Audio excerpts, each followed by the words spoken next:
మీరు చనిపోయాక మీ చుట్టూ ఏం జరుగుతుందో తెలుసా? కొన్ని గంటలుగా ఏడుస్తున్న వాళ్ళు ఇంకా ఏడవడం ఆపేస్తారు. మీ చుట్టాలు మీ పక్కనే టీ తాగుతూ మీరు చేసిన మంచి గురించి మర్చిపోయి మీరు చేయని తప్పుల గురించి మాట్లాడుకుంటారు.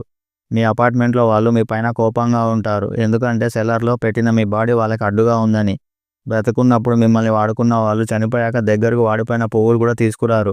ఎన్నోసార్లు మీరు సాయం చేయమని అడిగినప్పుడు చేయనివాడు మీరు చనిపోయాక దగ్గరకు వచ్చి నన్ను సాయం చేయమని ఒక మాట అడుగుంటే బాగుండేదని, ఈరోజు మన కళ్ళ ముందు తిరుగుతుండేవాడని అందరి ముందు ముసలి కన్నీరు గారుస్తాడు. ఇలా జరిగిందేంటని బాధపడే వాళ్ళకంటే వీడికి ఇలానే జరగాలని ఆనందపడే వాళ్ళే ఎక్కువగా ఉంటారు.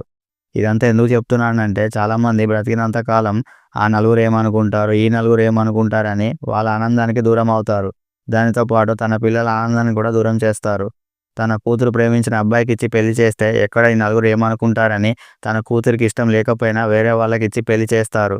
తన కొడుకుకి వాడికి నచ్చిన కెరీర్‌ని ఎంచుకోనివ్వరు. ఎక్కడ ఇదే నలుగురు ఏమనుకుంటారని. మిమ్మల్ని జీవితాంతం గుర్తు చేసుకునేది మీ కుటుంబ సభ్యులు మాత్రమే. కానీ ఈ నలుగురు 4 వారాలు కూడా మిమ్మల్ని గుర్తుపెట్టుకోరు. మీరు బ్రతికేది మీకోసమో, మీ వాళ్ళ కోసమో లేక ఈ నలుగురు కోసమో మీరే ఆలోచించండి. ఇలాంటి మరిన్ని వీడియోస్ కోసం మన ఇన్‌స్టాగ్రామ్ పేజ్‌ని ఫాలో చేయండి. మన యూట్యూబ్ ఛానల్‌ని సబ్స్క్రైబ్ చేసుకోండి. ఈ వీడియోని లైక్ చేయండి, కామెంట్ చేయండి, అందరికీ షేర్ చేయండి. Thanks for watching. నెక్స్ట్ వీడియోలో కలుద్దాం. జై హింద్, జై భారత్.